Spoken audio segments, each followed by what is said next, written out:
The ABA Franchise Forum is a great way of identifying those lawyers. The AAFD is also a great way to identify the lawyers who do that kind of work. But like I said earlier, and like the quote identifies, this is just like any entrepreneurial endeavor, but harder, because somebody else is helping you and somebody else is in some sense impacting what your business plan is. You want to know what those lines are. And if you don't, then it's buyer beware. Welcome to the Franchise Hot Seat Podcast, where we talk about all things franchising. Now, here's your host, Dr. John P. Hayes. Welcome back to the Franchise Hot Seat. I'm your host, John Hayes, and I have a very special guest. All my guests are special, but Alaina Karsten, really special, from McDonald Hopkins, and she advises both franchisors and franchisees and also handles a lot of litigation. Thank you for joining me, Alaina. I appreciate it. Thank you for having me, John. Sure. So I want to start at a place that's going to sound like, why would you start there? I thought this was a positive discussion about franchising, and it is, but it's insightful, and it gets right to the heart of something that you presented to my students not long ago, citing Rupert Barkoff, who I remember from years ago in Fundamentals of Franchising.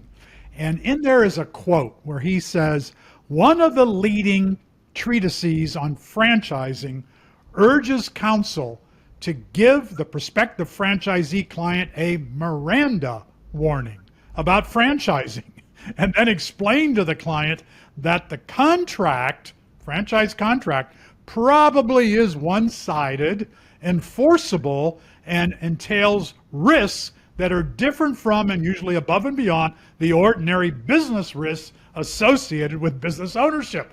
Why would anyone buy a franchise if they read that? Well, what I think is actually helpful about that statement is that it's a real world perspective.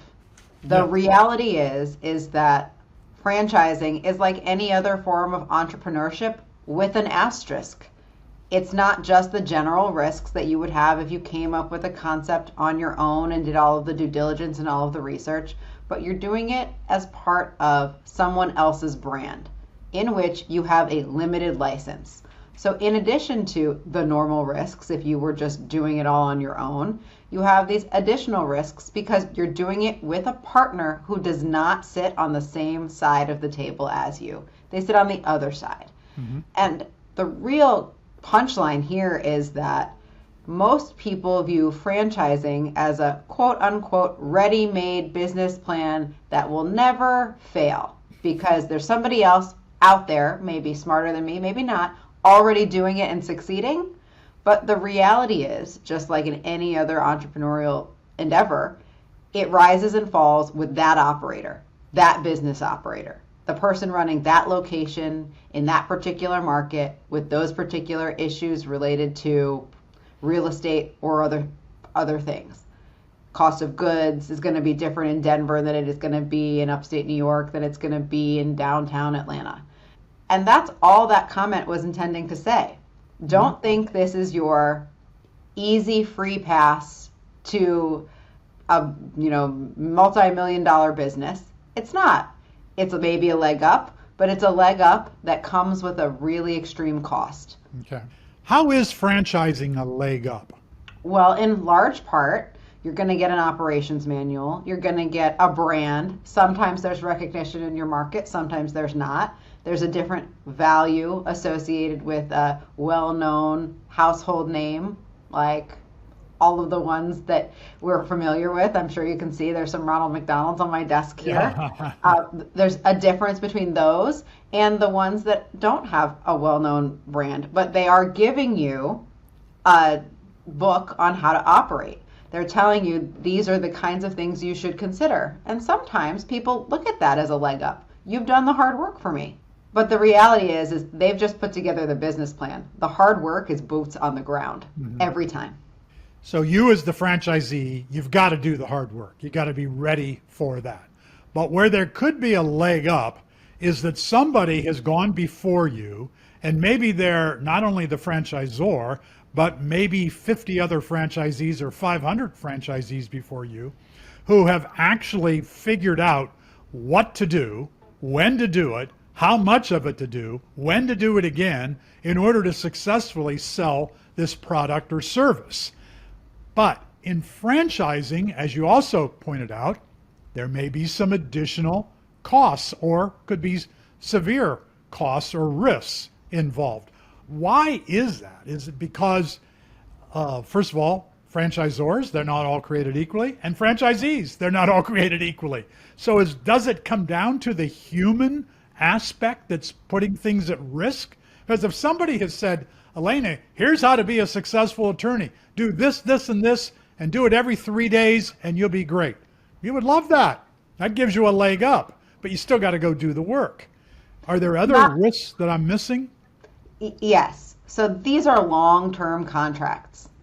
Yeah. The reality of your business on day one and the reality of your business on year 10 and the reality of your business at year 15, if you renew it, might be different. And some brands have navigated that beautifully.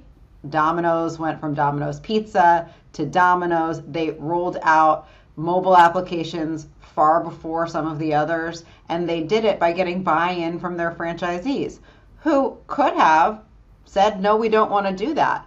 And whether or not they wanted to, whether they're contractually required to, becomes what's in their franchise agreement. Mm-hmm. And so unlike a regular business where you can call the balls and the strikes, you can say, okay, I want to endeavor and I'm willing to put in the cost here to expand into this type of technology or to this industry or to this new product, you lose that choice oftentimes in a franchise because the franchisor might be saying, let's look at a real world example.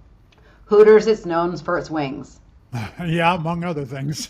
Among other things, but they're known for their wings. But the wings, as the realities of restaurant life and the realities of what people are looking for in their food sources are different, and coinciding with the dates that they had to put the calorie count on their menus, someone at Hooters thought to themselves, hey, should we roll out a different option? Do we need to roll out grilled wings? What kind of investment does that require for the franchisees? Do we need to product test that?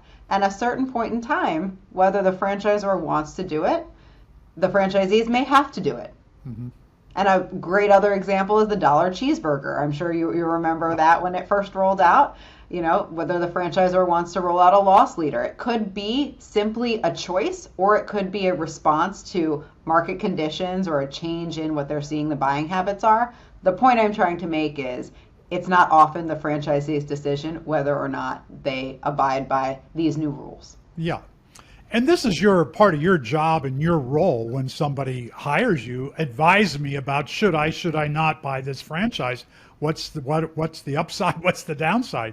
And you do a very thorough job of that. At the same time, there are advantages in franchising, right? I didn't know 5 years in we would be bought out by private equity who put a ton of money in that has benefited me as a franchisee. I realize they might put a ton of money in and doesn't benefit you as a franchisee or me as a franchisee. But there are good things that do occur that I own 22 of whatever these units are and private equity wants to buy me. I didn't know that would ever be possible. Aren't there those kinds of generous, wonderful, happy surprises in franchising? That's absolutely right. Yeah. There are benefits to economies of scale. There are benefits to being the top performing franchisee because you might get bought out by somebody who really wants to pour something into this brand. But it's like any choice you make. There are pros and cons that you have to weigh. And I think, drawing back to the quote that you started with, the point is that nobody should go into anything with their eyes closed. You should go into it with your eyes open. Yeah. And sometimes in franchising, people are not considering what the long-term, real-life, practical impacts of their business are going to be as a result of what might be a 50-page contract that they've never read. Mm-hmm. So some of the things that people never read and they should have read, or they just don't know to pay attention to it. They didn't talk to someone like you before they made an investment. The prospective franchisee who maybe doesn't have any experience in business, been teaching for 25 years, haven't made any money, don't want to teach anymore. I want to be in my own business and I found this brand that I want to buy. but there are a lot of issues that they won't necessarily know about or even to be aware of. For example, you pointed out, is personal jurisdiction waived in the franchise agreement? What is that personal jurisdiction? And do I want it to be waived? Right, or do I have any standing to say, no, I won't sign this if it's not waived? Essentially, personal jurisdiction is where I have to go to sue my franchisor should I have a problem with them, or where they might sue me if they have a problem with me. And the reason why you want to consider that at the beginning of the relationship is because it might add a significant layer of expense to any litigation or any arbitration or something of that nature. Mm-hmm. And the important part of getting into these businesses is you, like any entrepreneur, what's your exit strategy? If the business doesn't make money after X years, how do I get out? Can I get out? What is my exposure or liability? Mm-hmm. In your experience, is this an area where the prospective franchisee just didn't spend enough time? Who wants to think about suing or being sued when you're just getting started and excited about a career in franchising? And yet, as you point out, the personal jurisdiction is an issue that many people won't even know about. Do you have to mediate, or are you required to go through arbitration? Are these things that too often are overlooked, or do people get that part of it? So it's interesting, but one colloquial way to think about your franchise agreement is like a prenup. What's going to happen when things go wrong? What are my obligations during the term of our relationship? And what happens when things go wrong? And those are important things to iron out from the beginning. I think it's fair to say that an experienced franchisee, someone who has been involved in more than one system, they're either buying scale, they're coming in and buying multiple units, so they have more negotiating power than maybe a one-off franchisee, and they tend to be more sophisticated, so they understand the pain points right up front.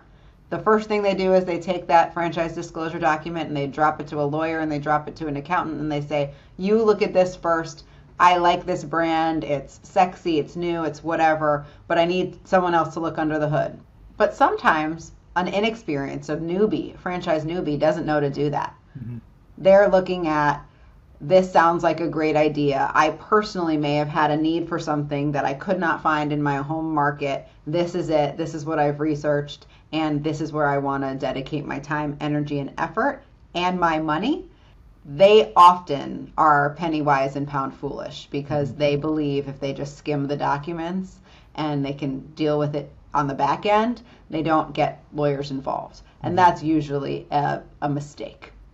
So one of the issues I'm talking about issues that are curable or not curable in franchising. A default.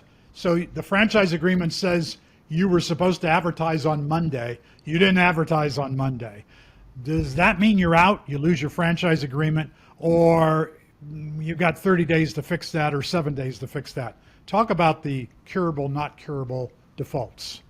So in general, a franchise agreement will outline what mistakes, what issues, what footfalls can be cured and what cannot. Going into bankruptcy is often an uncurable default. Doing something that causes immediate and irreparable harm to the brand is often a non-curable default.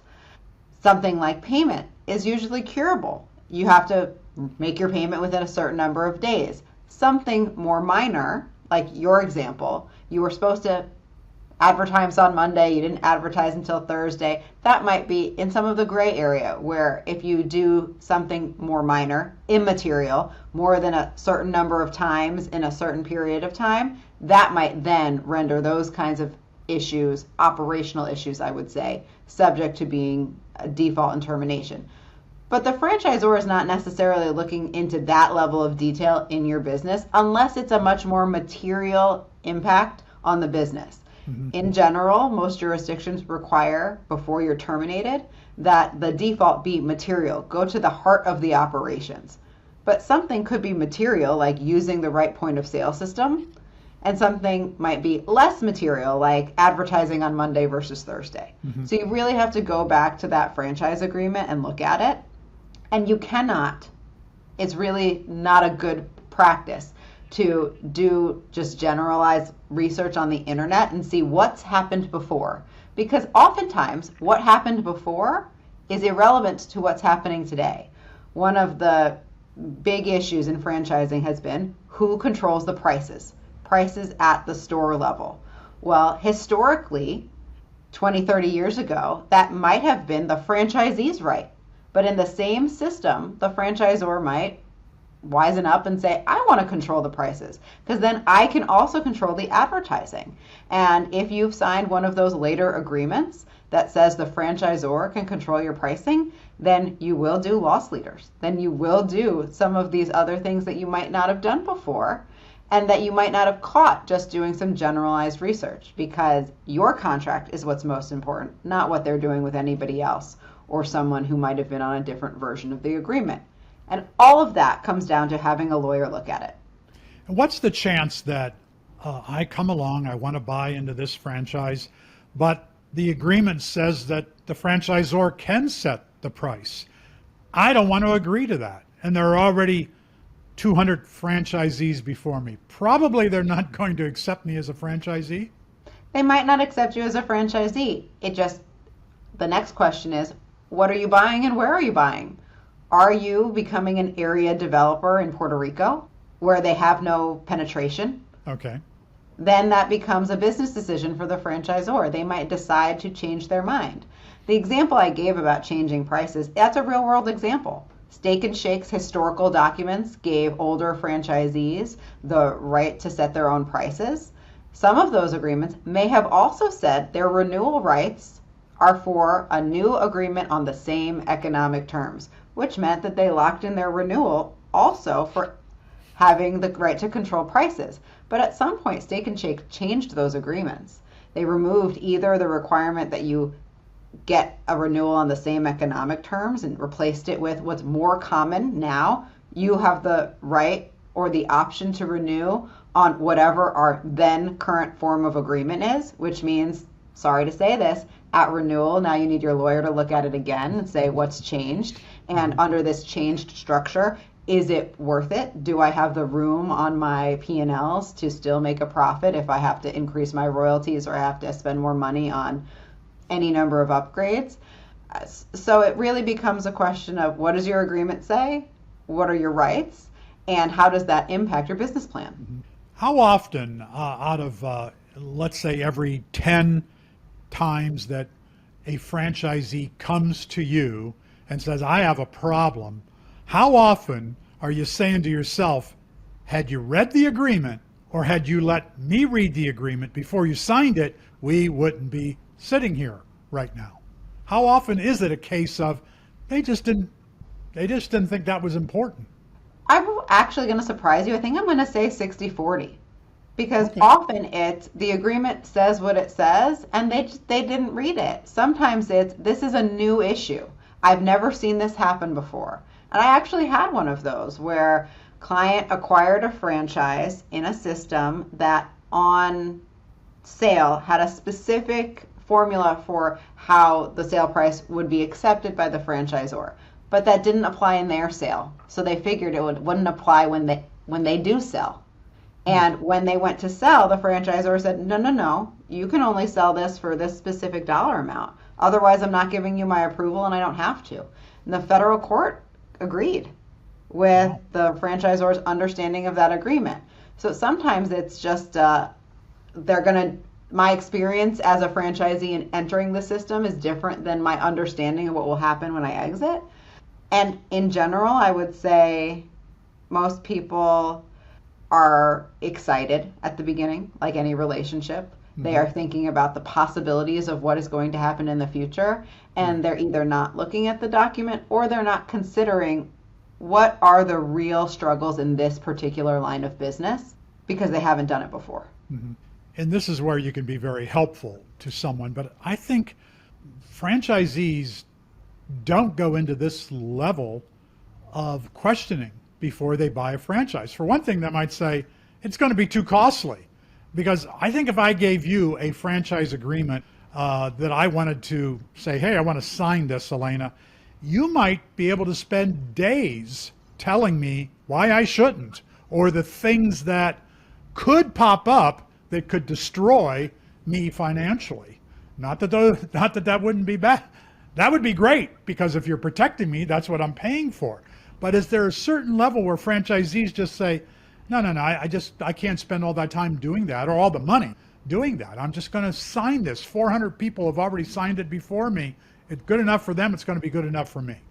That's exactly right. And I do think that there are some franchise brokers that anticipate that they can cajole a franchisee into a soft sense of security by saying precisely that. Go ahead, call any one of these people in the exhibit here. They'll tell you that this is a great brand. And maybe it is, but maybe it's not for what that person is looking at. And I would say a good rule of thumb is look at the estimated outlay of funds and think about what you are willing to pay to have some certainty about what your contract means. Mm-hmm. Because if it's a $500,000 investment, then just as standard, the due diligence, including reviewing the document, is going to cost several $1,000s. It's not going to cost maybe 10 or 15%. And in general, you can find a lawyer who will review these and call the balls and the strikes on a flat fee. The ABA Franchise Forum is a great way of identifying those lawyers. The AAFD is also a great way to identify the lawyers who do that kind of work. But like I said earlier, and like the quote identifies, this is just like any entrepreneurial endeavor, but harder, because somebody else is helping you and somebody else is in some sense impacting what your business plan is. You want to know what those lines are. And if you don't, then it's buyer beware. Yeah. So I want you to clear up something that I've heard so many people say, that when you become a franchisor, you have to have a federally registered trademark. Is that true? No. Okay. That's not true. Isn't that one of the 3 rules of this is how you determine which business is a franchise and which is not? They operate under a federally registered trademark. They charge more than $500 as an upfront fee, and they have an ongoing financial relationship with the franchisee. Those are the 3 areas. What's wrong with that? So they have to have a standard brand name. It does not have to be federally registered. They do have to disclose whether or not it is registered and whether or not they are pursuing a registration and who owns it. I just did a franchise review in this exact situation. Franchisor is a holding company that does not own the franchise brand trademark. An individual owns the quote-unquote trademark, and it's not currently federally registered. All of that information is disclosed in the disclosure document. So what did I do with that information? I said to my client, this is potentially a pain point. They may apply for it, they may not. If they do apply for a federally registered trademark and they do not get it for whatever reason, you may have to change your branding. And if somebody else comes in and buys the concept, you may have to change your branding. So that's another place where we want to try to negotiate a top line. I don't have to invest more than X dollars in Y period of time if the franchisor changes the brand, changes the trademark. How often is that an issue? Well, I already mentioned one of the more popular ones, which was when Domino's switched over from Domino's Pizza to Domino's. It could happen. Newer franchise brands is often where they have not yet obtained their registration. They may be applying for it. They may tell you they're not applying for it. But you have to look in the correct item of the disclosure document to say, what am I buying? Do they have the rights, the federally protected trademark rights that I'm willing to pay more for? And that's really what you're paying for in a bigger system like McDonald's or Burger King or Dunkin'. That's the other one that changed their name and their branding recently. So if I'm a franchisee and I'm angry and I want to sue the franchisor, but I can't, because I signed an agreement that says I've got to use mediation or arbitration. Why is that an issue? How can anyone stop me from suing someone who I have a relationship with? And then talk about the lawsuit versus arbitration versus mediation. Sure. So the short answer is nobody can stop you from suing them, but anyone can slow down the process. So if, for example, my franchise agreement says I agree that I will mediate my dispute before bringing it to court, I file my lawsuit in court anyway. The franchisor may move to stay or move to dismiss, saying the conditions precedent for this lawsuit have not yet been satisfied. So that can slow things down unless and until you mediate. And mediation is often beneficial for a couple different reasons. If you are a large-scale operator, chances are you want to have a conversation with your franchisor before you rush into court, particularly if only one unit is impacted, because your agreements generally have cross-default provisions. So when you spit in the franchisor's eye on one unit, that calls into question your relationship on the others. So that's just a business consideration. And then secondly, going to mediation is often less expensive than going directly to the fight in court or in arbitration. Arbitration is private. It is run by any number of different arbitration associations. JAMS is popular. The American Arbitration Association is popular. And those bodies charge a fee. Not only do they charge a fee for administering, you also then pay the arbitrator's fee for their hours. So there's an extra layer of expense on top. Whereas arbitrations might not have as many delays as in court, so you might be saving something there. You're not paying for your decision maker in court. So franchisees need to consider, like I said earlier, what is going to be the cost of either correcting a problem in the course of my relationship or bringing my relationship to an end. And some typical franchisor claims that you've talked about, non-payment, system standards, competition, infringement. Are these the most popular complaints or claims that occur? I would say those are the four big ones. You know, system standards can take on any number of different examples. It can be from not complying with the requirement to update a point of sale system, so it could be something technology related, or it can be you got a secret shopper several times and the milk in the canisters for people to get do their own coffee are not at the right temperature. So it really can range. I watched one of your other interviews, in preparation for today, and the gentleman from Retro Fitness was talking about how sometimes what you would think might be a more difficult endeavor, like running a gym, is actually more streamlined because you have much less point of contact. There's much less degree of difficulty because you're not maintaining health and safety standards like you are in a restaurant. So those are all things that need to really be considered by the franchisee, and understanding what does it take to run this business. They should talk to franchisees, and then they should talk to people in other businesses who are doing it on their own to say, is this something that I want to get into from the beginning? And do franchisors frequently infringe on franchisees, such as territory? Is that where the issues are? Well, it's a degree of perspective. Sometimes the question is, have they allowed another franchisee to come too close to my location? We have all seen, everyone's driven around their neighborhood and seen saturation of specific franchises. Maybe you see on your drive to work 3 different Dunkin' Donuts. Maybe you see, 1 Starbucks. Maybe you see 4 McDonald's. All of that has to do with what that system's standards are for the purposes of distancing their units. And a lot of that is disclosed up front in your franchise disclosure document, so you can understand what your expectations are. Then there are other times when the franchisor says, I want to put a company-owned unit there. BurgerFi was in the news recently because they filed for bankruptcy, and McDonald Hopkins was counsel to the Unsecured Creditors Committee in that dispute. And in our market in South Florida, we happen to be in the franchisor's home market. So the units that went dark were franchise-owned, and the units that stayed operating were franchisees. And you can see that there was competition between a franchise-owned unit and a franchisee-owned unit. They could be maybe 3 blocks from each other. So that sometimes can cause competition issues. Is food in general more complicated in franchising than service businesses, or no difference? Well, I would say food is a service business. Yeah.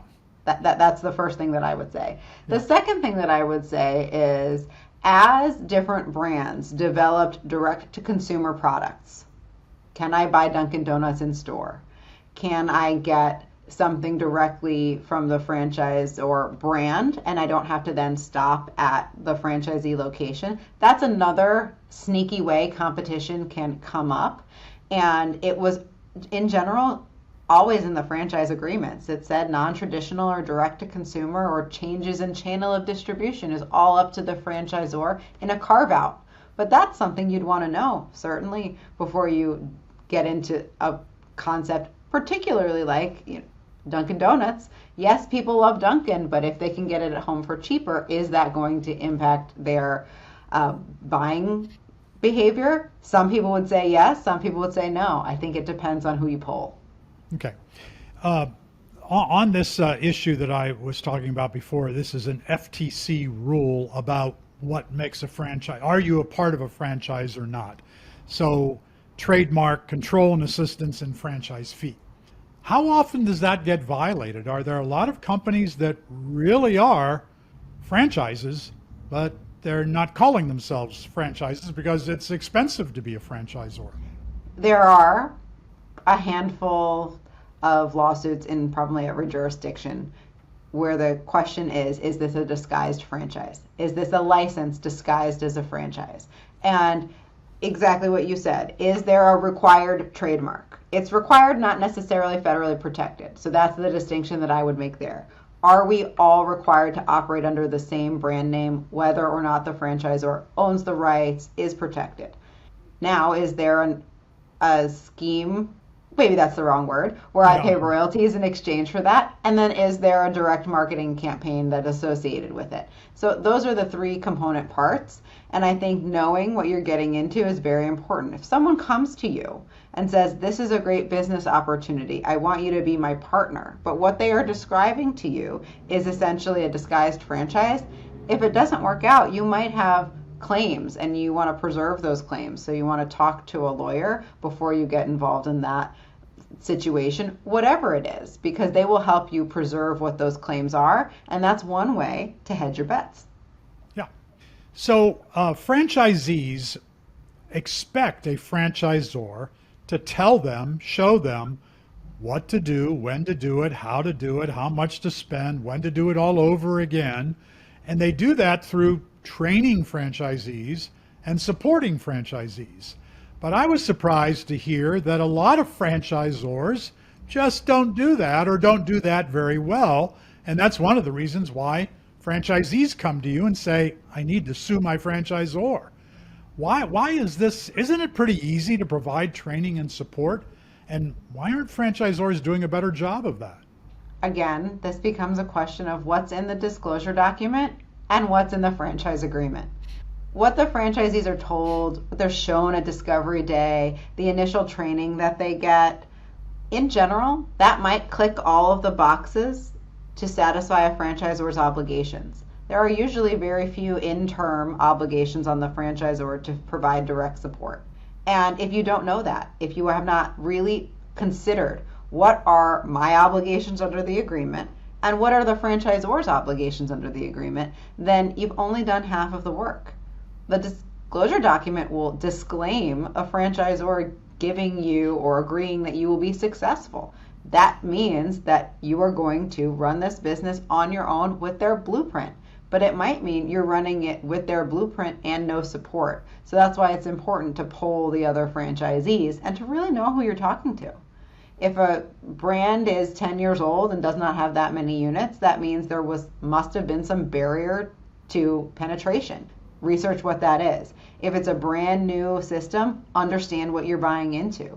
If it's a concept that is similar to but different from something else that is successful, go and see what you like about those other successful units and how it compares or contrasts with what you're buying into. The answer is there, and I think this isn't anything. If it sounds too good to be true, it is every time. So another area of concern for franchisees is their advertising fund. And again, franchising invites the opportunity that if there are 1,000 of us and we each pay 3% of our gross sales into an ad fund, we can afford the Super Bowl. We can afford to advertise in the daily newscasts. That money the advertising fund money belongs to the franchisees. I think that's correct.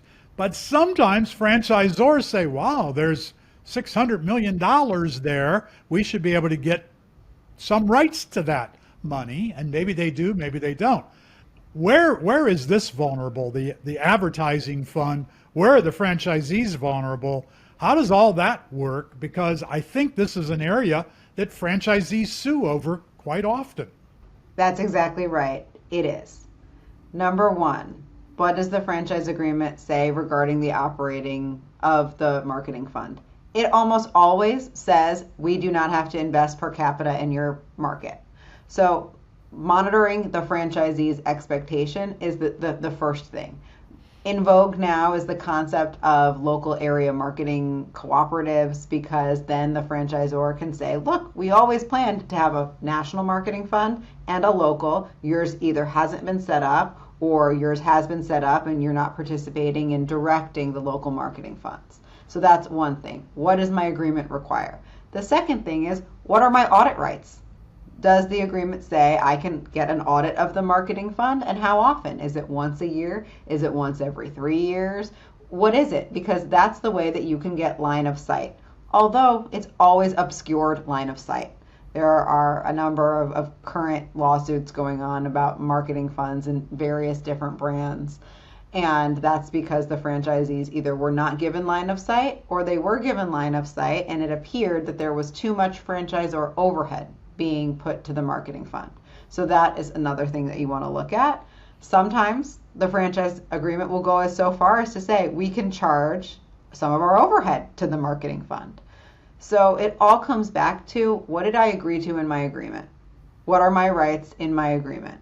And is this money being used for, quote unquote, the best, highest use for the brand? And who makes that decision? And in general, a court is not going to undo a company's business judgment unless the monies really were not being used appropriately. They were being used for someone's personal piggy bank, or they were being used on franchise sales, and that was not disclosed. In fact, it said we do not use this money for franchise sales. Well, that would be a problem. Mm-hmm. Do franchisors always, if there's an advertising fund, is it going to be collected by the franchisor, or can someone else collect the advertising fund? It really depends. It depends on what your agreement says. In general, the franchisor will do it because they want to maintain control. If that company is maybe going public, that might be an asset that they want to disclose on any of their public filings and things of that nature, because everyone wants to know, how do you plan on advertising this brand? You know, I make jokes sometimes when I'm watching professional sporting events and I say, oh, that's a good use of the Dunkin' Donuts marketing fund. And because what better way? No. But you don't know. It could be in Nashville, Tennessee, the person who owns that market decided to do it on their own. The franchisee might be the one funding that, or a local area cooperative might be the one funding that. The reality is franchising is based on a concept that there is strength in numbers, and I think that there's proof positive in the way people behave in the market. So if this is an area that the courts have ruled that money belongs to the franchisees and has to be spent appropriately, the franchise agreement might say, well, we are spending it, or the franchisor say, we are spending it appropriately. It says right in the agreement, we can take 5% off the top for franchise development or whatever it might be. Wouldn't this be an area that franchisors, you would think, would be more cautious about protecting franchisees, and to the point of giving franchisees the right to be on maybe an ad council that selects the agency that's going to invest the money in advertising, spend the money on the Super Bowl? But do some franchisors block franchisees from that opportunity? It really depends on the company that you are buying into. So there are franchisor brands that I will say are so shrewd. They do exactly what you're saying. They have the franchisees elect an ad council. They then say, well, the money was spent pursuant to the plan set forth by the franchisees on the ad council who you all voted for. And that's another way that they insulate themselves from saying that they have done anything wrong. But on the other side, often they don't want to give line of sight because they might be using it for one reason or another. They might be dancing on the lines of what's an approved expense and what's not approved expense. If, for example, they're putting all of the franchisee ad dollars into a franchisor-owned market, that might not smell nice to the franchisees. And often those franchisors will make the franchisees fight them for the information. And that is, I would say, akin to a closely held company dispute where one of the company members says, I'm not turning over my information, go get it in court. And in a franchise context, you might have to go to court or you might have to go to arbitration to have the information turned over. And then they have to answer for why they haven't turned it over. One of the pluses of franchising, I believe, is people will say, well, you never want to buy one because you can't get rid of it. When in fact, the disclosure document in the franchise agreement explains in one of the items, if you want to terminate, here's how you terminate. If you want to transfer or sell your location, here's how you do that. If you want to renew at the end of 10 years, here's how you do that. How often in business do you see where all of that is spelled out 10 years before, in some cases, that it's ever going to come up? You don't know when you're going to have to terminate. You suddenly got ill and you need to get out of the business. You're going to have to terminate. Hopefully you could transfer rights and recover some of your money, but maybe for some reasons you can't. But this is still an area that has lots of legal claims around it. Shouldn't that be easier? But it's just not. Ideally, everything would be easier. Yeah. You know, ideally, someone would look at their agreement and say, okay, I have X number of years, I have Y renewal right. There should be a sweet spot somewhere in there where if I sell, I can sell on a multiple and I can recoup as much money as possible for my investment. So I want to make sure my P&L looks great in this period of time and I want to take it to sale. That's all well and good unless the franchise agreement says the sale price is only the price of your furniture, fixtures, and equipment, depreciated to current value. And if you don't consider that, you're going to say, well, it's like selling any business. I should be able to sell on a multiple. And then it comes back down to, well, did you understand and what did you understand from your rights at the beginning of the agreement? More and more franchisors are putting essentially the franchise questionnaire in their disclosure document where they're asking and they're saying to the franchisees, are you relying on any oral representation other than what's in the franchise disclosure document, yes or no? And they have to sign these documents. Have you read this, yes or no? And they're using that as an additional get out of jail free card. It's more evidence that the franchisee is sophisticated, they knew what they were getting into, and on the back end, it helps the franchisor give the court comfort in applying an agreement that might feel one-sided. Yeah. So people will also say, you can't negotiate with a franchisor. They've sold 60 franchises or 600 franchises to other people before you. Now you come along and you don't want mediation, or you don't want to pay a 3% advertising fund fee, or you don't want the franchisor to have the right to set prices. You're not going to be able to negotiate with them. Is that true? You don't get what you don't ask for, number one. Because we're painting with broad strokes here, but if you're the first, you have more opportunity to get a little bit of wiggle room, particularly if you're buying scale. If you're the first buying into a system and you're saying, I will sign up for this market for 5 stores, you are going to get some more wiggle room than someone else might not. But the answer really is, like I said, you don't get what you don't ask for. They might not agree to waive mediation, but they might agree to reduce the royalties 1% and cap that for the purposes of your renewal. But if you didn't ask, you wouldn't know. And 1% might be a difference maker in a series of units that has a very tight margin. Yeah. So Alaina, I want to thank you for this time. I know your time is very valuable and I appreciate it. I appreciate McDonald Hopkins for well, for one thing, supporting the Titus Center for Franchising. Alan Berger has been on our advisory board since day one. That was 8 years ago. You've all been very good to us and very helpful. Coming to speak to my students is a big plus, and doing this podcast with me to help people understand franchising just a little bit better. I really appreciate it. Thank you for having me, John. Thanks for tuning in to the Franchise Hot Seat Podcast with Dr. John P. Hayes. Tune in next time for more conversation around all things franchising.